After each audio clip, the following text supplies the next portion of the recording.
Assalamualaikum warahmatullahi wabarakatuh. Bagaimana kabarnya anak-anak hari ini? Semoga kalian selalu dalam keadaan sehat, dalam perlindungan Allah Subhanahu wa Ta'ala, bersama keluarga di rumah. Alhamdulillah, pada kesempatan kali ini Bu Guru ingin menyampaikan rangkuman materi tema 8 subtema 3, yaitu aturan keselamatan di perjalanan.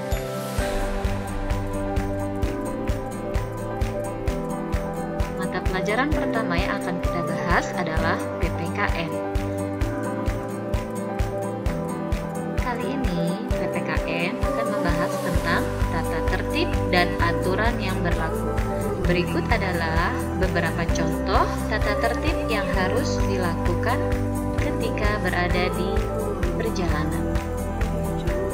Pertama, Udin dan Edo ketika di jalan raya, mereka berjalan menggunakan trotoar. Gambar kedua, Udin dan Siti ketika menyeberang jalan dan di bawahnya banyak terdapat mobil, mereka menggunakan jembatan penyeberangan. Gambar ketiga, sama-sama menyeberang di jalan raya. Hanya bedanya ketika di gambar nomor 2, Udin dan Siti menyeberang menggunakan jembatan penyeberangan. Di gambar nomor 3, Udin dan teman-temannya menyeberang menggunakan zebra cross. Ini adalah zebra cross. Jadi ketika nanti kalian ingin menyeberang, gunakanlah zebra cross. Gambar terakhir, Udin dan teman-temannya ingin pergi berwisata. Mereka menggunakan kendaraan umum, yaitu bis. Apa yang harus diperhatikan ketika kalian menaiki sebuah kendaraan? Yang pertama adalah menggunakan sabuk pengaman. Setelah itu, kita tidak boleh mengeluarkan anggota badan melalui jendela. Mengapa? Ya, karena kita bisa membahayakan diri kita sendiri ketika mengeluarkan anggota badan melewati dahan, maka anggota badan kita bisa terkena dahan, mencelakai diri sendiri, dan juga bisa mencelakai pengendara lainnya yang melintasi kendaraan kita. Ini adalah beberapa contoh tata tertib dan aturan yang berlaku agar kita bisa merasa aman dan nyaman serta tertib ketika berada di perjalanan.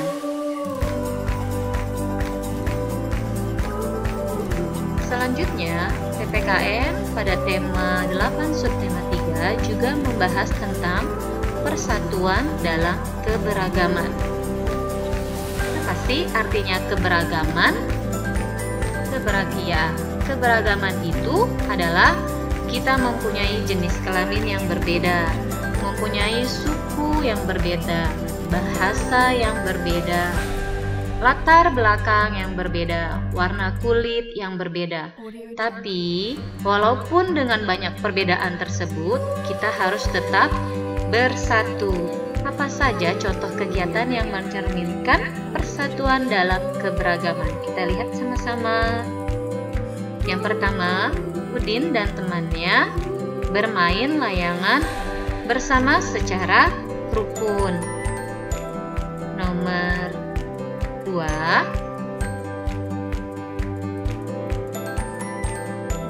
ada jenis kelamin laki-laki, ada jenis kelamin perempuan. Mereka beragam dalam jenis kelamin, tetapi mereka tetap bisa melakukan kegiatan ibadah bersama-sama secara rukun.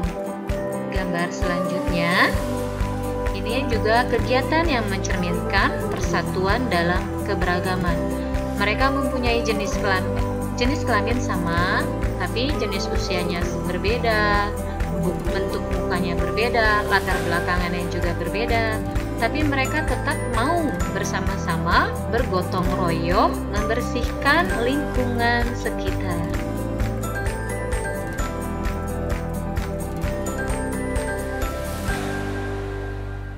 Ketika kita sudah melakukan semua kegiatan bersama-sama, kita akan mewujudkan sikap bersatu. Supaya bisa bersatu, apa usahanya? Yang pertama, kita harus selalu bekerja sama dalam segala kebaikan. Yang kedua, mendahulukan kepentingan bersama. Selanjutnya, pada pelajaran Bahasa Indonesia, pembelajaran 1, kita akan membahas tentang contoh kalimat dengan penggunaan huruf kapital yang benar. Kita sudah pernah belajar tentang huruf kapital. Di sini ada tambahan di mana lagi penggunaan huruf kapital harus kita gunakan. Sama-sama kita lihat contoh kalimat di bawah ini.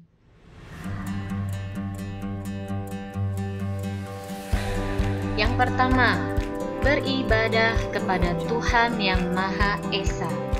Kedua, kesehatan yang kita miliki merupakan anugerah yang Maha Pengasih. Tuhan yang Maha Esa, T-Y-M-E, menggunakan huruf kapital. Yang Maha Pengasih, Y-M, menggunakan huruf kapital. Mengapa mereka menggunakan huruf kapital? Iya, karena Tuhan yang Maha Esa dan yang Maha Pengasih merupakan kalimat pengganti kata Tuhan. Kalimat nomor 3 dan 4. Yuni lahir di bulan Januari. Paman datang di hari Sabtu. Januari, J besar, S besar. Mengapa? Audio Jungle. Betul, karena Januari dan Sabtu itu merupakan nama bulan dan nama hari. Nah, nomor 5, 6, 7, kita lihat keluarga Siti berlibur ke Danau Toba. Udin dan keluarga liburan ke Parangtritis. Rumah Heru berada di Jalan Mekarsari. Mengapa Danau Toba, Parangtritis, dan Jalan Mekarsari pada awalnya menggunakan huruf kapital?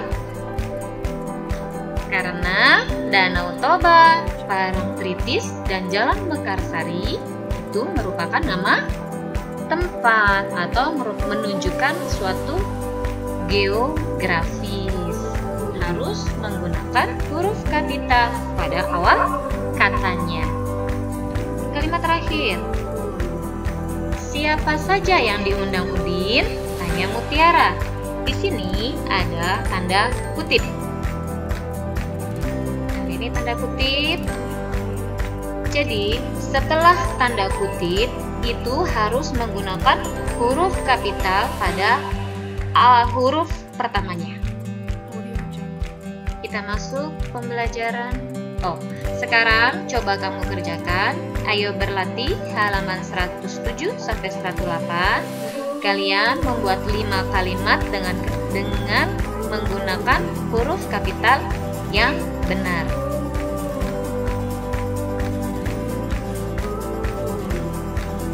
Masuk pada pembelajaran 2. Di sini kita akan belajar menentukan kesalahan penulisan pada kalimat. Ada pada halaman 118 sampai 119. Kita lihat contoh kalimat pertama. 1. Lani dan teman-teman mengamati letak Selat Malaka pada peta. Titik. Di sini ada kata yang salah. Seharusnya kata yang benar adalah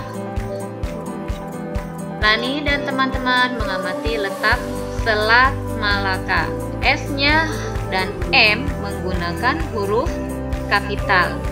Ingat, nama tempat menggunakan huruf kapital. Kalimat kedua, Sungai Kapuas adalah salah satu sungai terpanjang di Indonesia. Menurut kalian mana yang salah? Kita lihat sama-sama ya. saya. Sungai Kapuas. K-nya menggunakan huruf kapital karena menunjukkan nama tempat. Kalimat nomor 3. Ngarai Sianok terdapat di Bukit Tinggi. Bisakah kalian memperbaiki kalimatnya? Mana yang salah? Coba kita cek sama-sama. Oke, ternyata yang salah adalah huruf S-nya. Sianok, dia menggunakan huruf kecil, seharusnya menggunakan huruf kapital. Kemudian ada Bukit Tinggi. Ini menunjukkan nama tempat atau geografis, berarti harus menggunakan huruf besar, B-nya, Bukit Tinggi. Selanjutnya bisa kalian lihat contohnya dan nanti kalian salin di dalam buku tematik.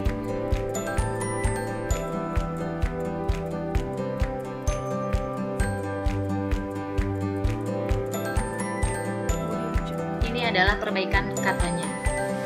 Nomor terakhir,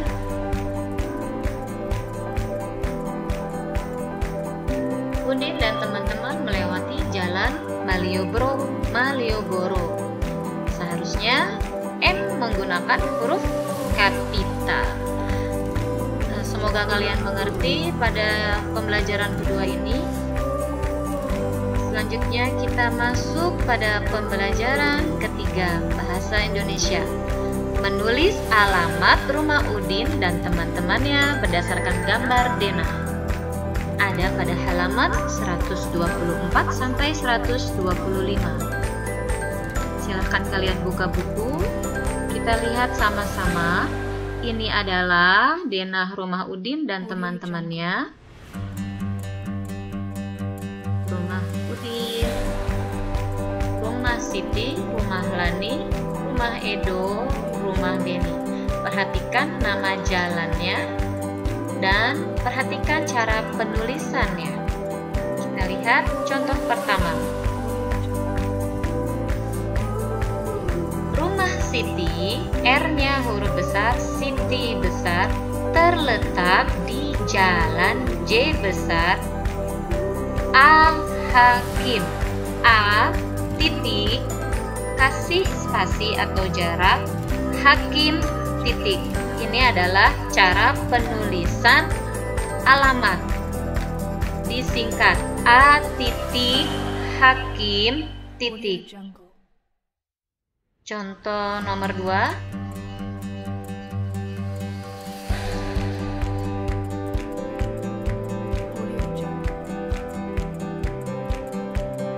Nomor 1 tadi sudah ya. Kita lihat sekarang nomor 2. Rumah Beni.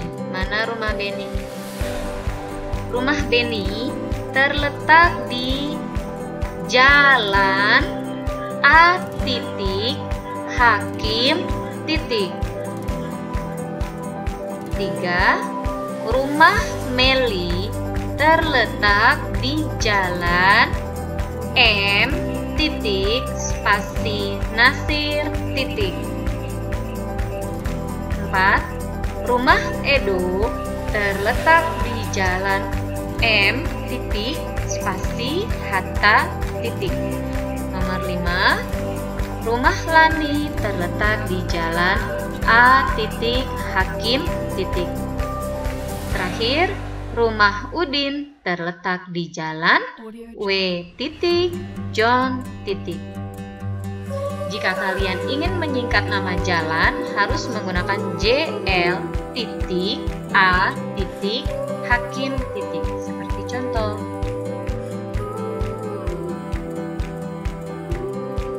Bahasa Indonesia pembelajaran 4, halaman 133 sampai 134, menemukan kesalahan penggunaan titik pada kalimat. Di manakah kesalahannya? Nomor 1, Udin dan ayah melewati jalan A Hakim menuju lokasi pesta. Tidak ada tanda titik, berarti kita perbaikinya. Seperti apa setelah diperbaiki?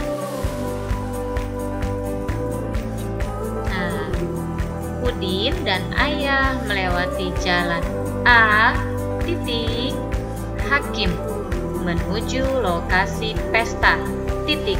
Akhir kalimat menggunakan tanda titik. Kalimat nomor 2. Lokasi pesta tepat berada di sebelah barat Jalan M. Nasir.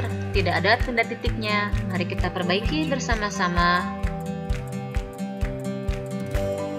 Nah, ini dia. Lokasi pesta tepat berada di sebelah barat Jalan M. Nasir. Karena akhir kalimat harus menggunakan tanda titik. Nama orang disingkat menggunakan tanda titik M. Nasir. Kalimat nomor 3. Jarak antara Jalan W. John dan Jalan M. Nasir cukup jauh. Kita perbaiki sama-sama. Nah, ini perbaikannya. Jarak antara Jalan W. John dan Jalan M. Nasir cukup jauh. Kalimat nomor 4, kalian perhatikan baik-baik.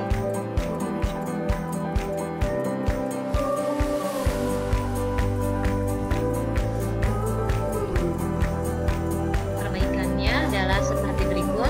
Rumah Udin tepat berada di sebelah timur Jalan W. John. Terakhir, kalimat nomor 5. Ayah dan Udin melintas di sebelah kiri Jalan A. Hakim. Tidak ada titiknya juga. Kita perbaiki. Ayah dan Udin melintas di sebelah kiri Jalan A. Hakim. Paham ya penggunaan tanda titik pada kalimat? Di akhir kalimat, di nama singkatan orang harus menggunakan tanda titik.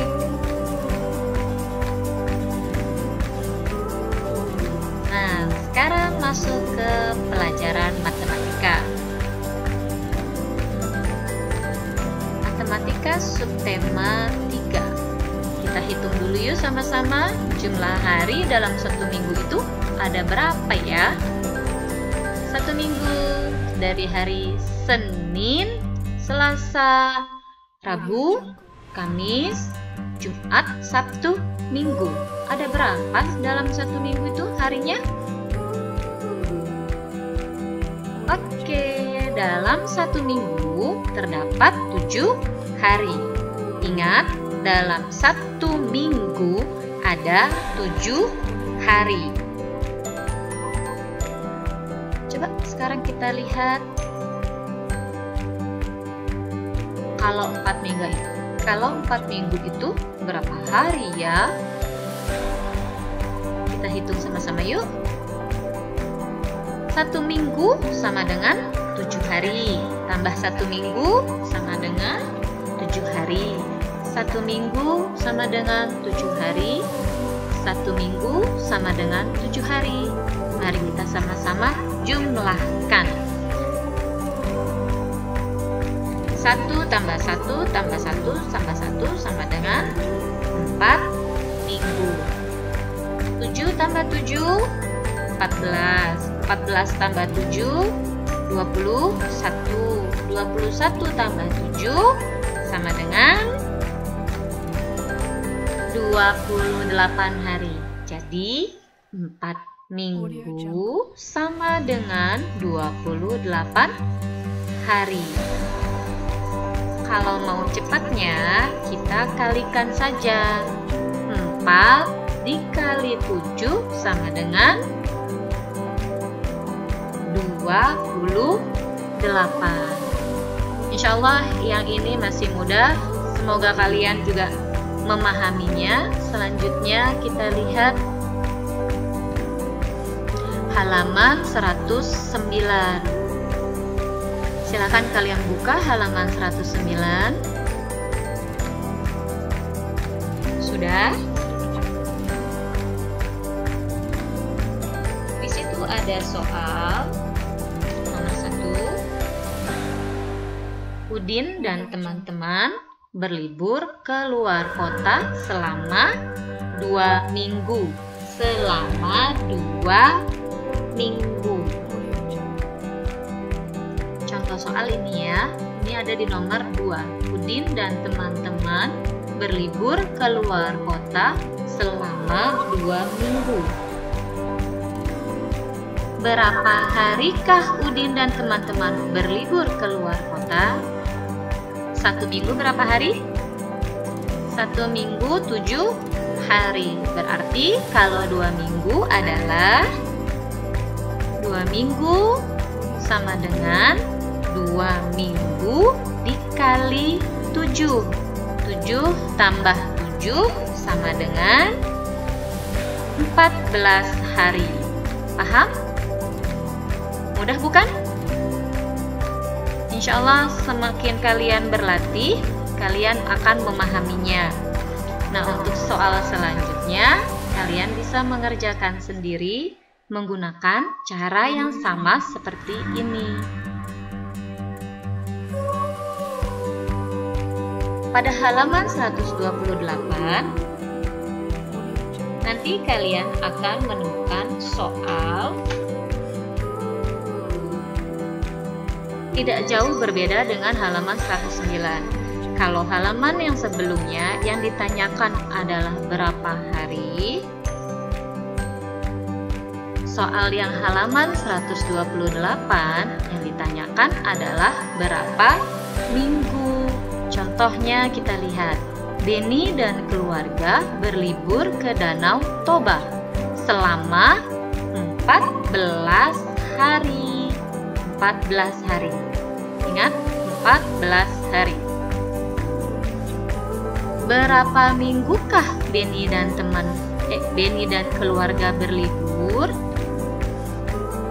Kita hitung menggunakan lidi. Ini cara yang lama ya, nanti ibu guru juga akan berikan cara yang lebih singkat. Pertama kita hitung sampai 14 hari. 1, 2, 3, 4, 5, 6, 7, 8, 9, 10, 11, 12, 13, 14. Dalam 1 minggu ada berapa hari? 7 hari. Berarti kita beri garis di hari ke-7. 7 hari. Nah, ini sudah kita bagi. Yang ini adalah minggu pertama atau 1 minggu. Yang ini adalah 2 minggu. Jadi 14 hari sama dengan 2 minggu. Nah, untuk cara yang cepat seperti ini. Tinggal 14 dibagi 7. Kenapa dibagi 7? Pinter, karena dalam 1 minggu terdapat 7 hari. Jadi 14 hari dibagi 7. Masih ingat kalian perkalian 7 yang hasilnya menghasilkan 14? Iya betul, 14 dibagi 7 sama dengan 2. Mudah bukan? Kalau yang ditanya minggu berapa? Dari hari menuju minggu berarti dibagi. Kalau yang ditanya dari minggu menuju hari dikali. Selanjutnya kita lihat sama-sama halaman 138.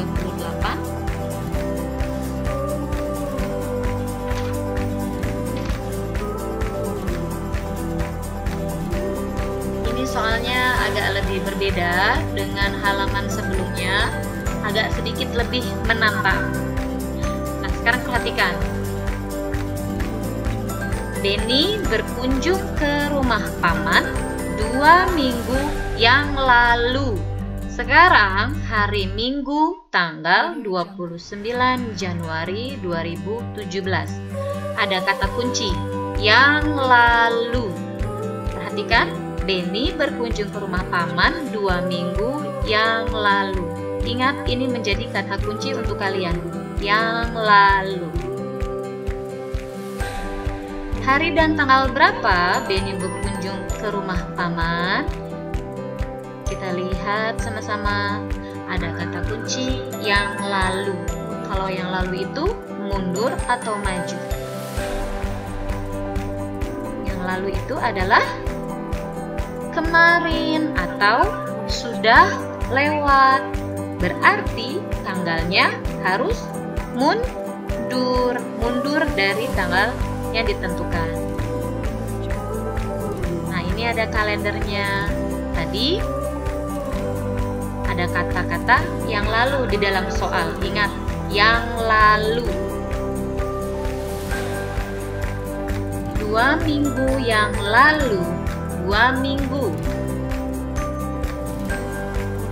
2 minggu yang lalu pada tanggal 29 Januari. Mana kalender tanggal 29 Januari? Audio Jungle. Nah, 2 minggu sama dengan berapa hari?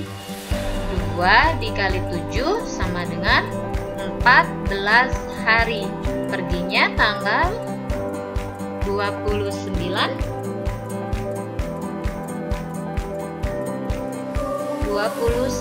Januari, menunjukkan tanggal 29 Januari. Ini sudah Bu Guru lingkari ya, perhatikan. Sekarang tanggal 29 Januari. 2 minggu yang lalu tanggal berapa? Kalau ada kata yang lalu itu berarti mundur. Mundur selama 2 minggu. 2 minggu sama dengan 14 hari. Kita hitung mundur dari tanggal 29 sebanyak 14 hari. Sama-sama kita hitung ya. 1, 2, 3, 4, 5, 6, 7, 8, 9, 10, 11, 12, 13, 14. Jadi 2 minggu yang lalu adalah tanggal 15. Tepatnya ini ya, tanggal 15. Tepatnya hari Minggu tanggal 15 Januari 2017. Nah, ini adalah cara yang lama, kita menghitung satu persatu mundur sebanyak 14 hari. Sekarang coba kita melihat cara yang lebih cepatnya.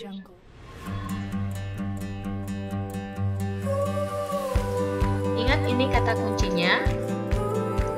Setiap 1 minggu ke depan atau ke belakang akan bertemu hari yang sama. Setiap 1 minggu ke depan atau ke belakang akan bertemu hari yang sama. Tadi adalah tanggal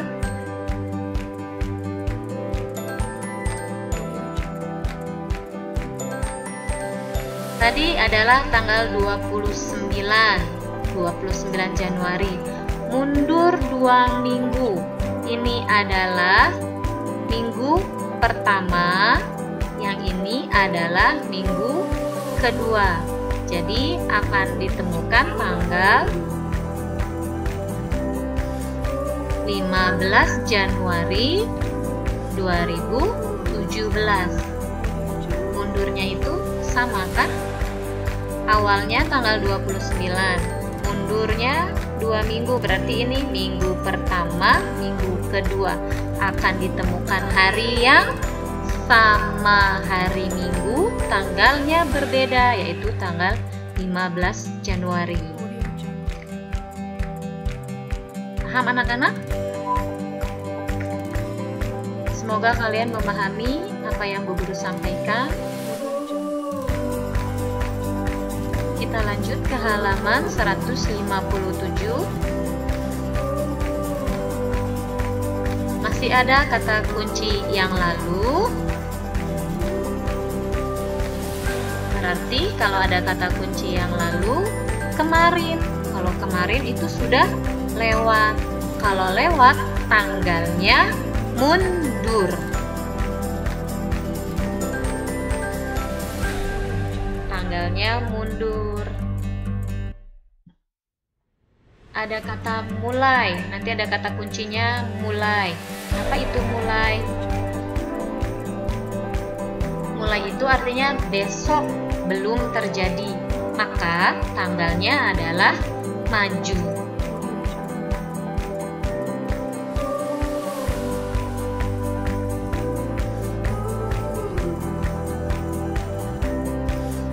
Kita lihat soal nomor 1 di halaman 157. Warga korban banjir mulai mengungsi hari Selasa tanggal 3 Januari 2017. Kata kuncinya adalah mulai. Warga korban banjir mulai, itu kata kuncinya. Jika ada kata mulai, berarti dia tanggalnya maju. Nah, warga mengungsi selama 2 minggu. Berarti kita maju selama 2 minggu. Hari dan tanggal berapa warga kembali ke rumah masing-masing? Mari kita lihat, ini adalah kalendernya.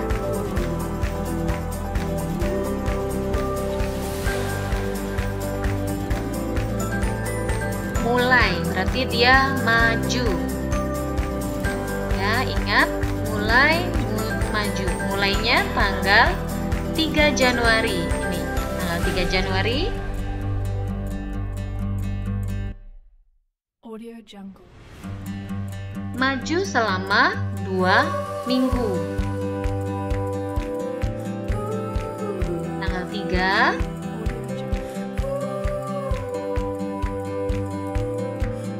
Tanggal 3 maju selama 2 minggu. Kalau mulai berarti tanggalnya maju. Ini adalah kita sudah maju, didapatkan minggu ke-1.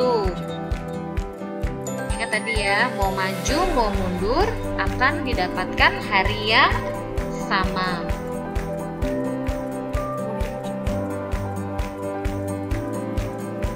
Sekarang maju lagi 1 minggu. Nah, ini dia di minggu kedua. Harinya di hari Selasa. Tanggalnya tanggal 17 karena maju selama 2 minggu. Mau maju mau mundur itu akan bertemu dengan hari yang sama. Itu kata kuncinya. Kalau mulai itu maju, kalau yang lalu itu mundur. Audio Jungle. Jadi akan ditemukan hari Selasa 17 Januari 2017. Paham? Semoga paham ya anak-anak. Ingat kata kuncinya.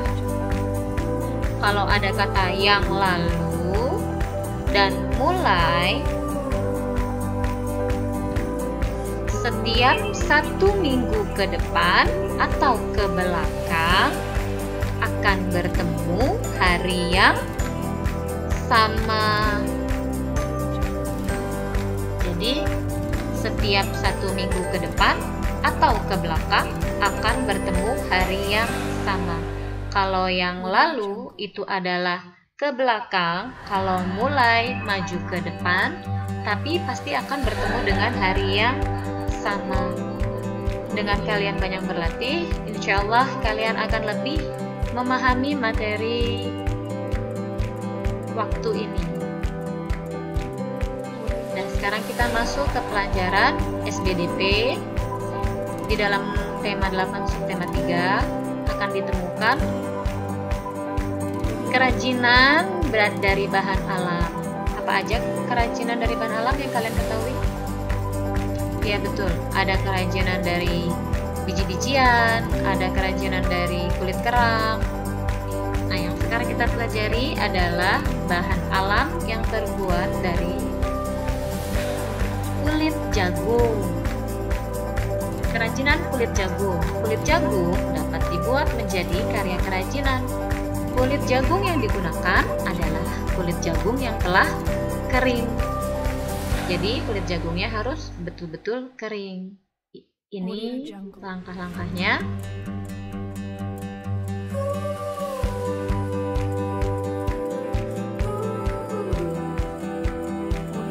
Ini contoh gambar kerajinan dari kulit jagung. Langkah-langkahnya bisa diikuti seperti di slide berikut ini. Bahan yang diperlukan: kulit jagung, lem, kertas karton. Alatnya ada pensil, gunting, garis, penghapus. Langkah kerja bisa kalian baca.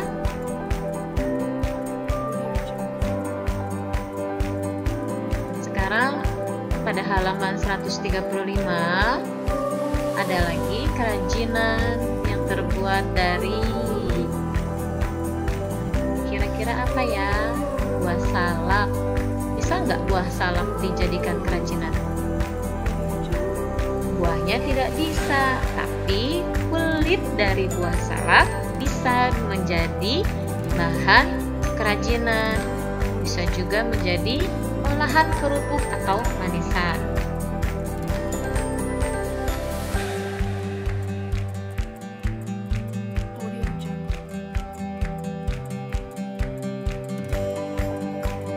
Kerajinan dengan kulit salak. Bahan-bahan yang digunakan: kulit salak, lem, kertas karton.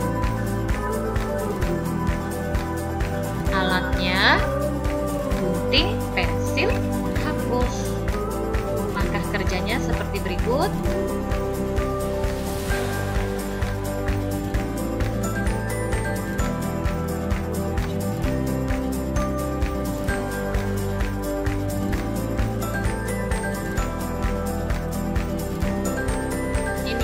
Hasil kerajinan dari kulit salak. Jadi kulit salaknya ditempel-tempel pada gambar. Nah, itu adalah rangkuman materi yang terdapat pada tema 8. Tema 8 subtema 3. Semoga apa yang sudah Bu Guru sampaikan kalian memahaminya dan kalian bisa mengerjakan dan membantu dalam memudahkan kalian mengerjakan soal-soal di dalam buku tematik. Terima kasih sebelumnya. Assalamualaikum warahmatullahi wabarakatuh.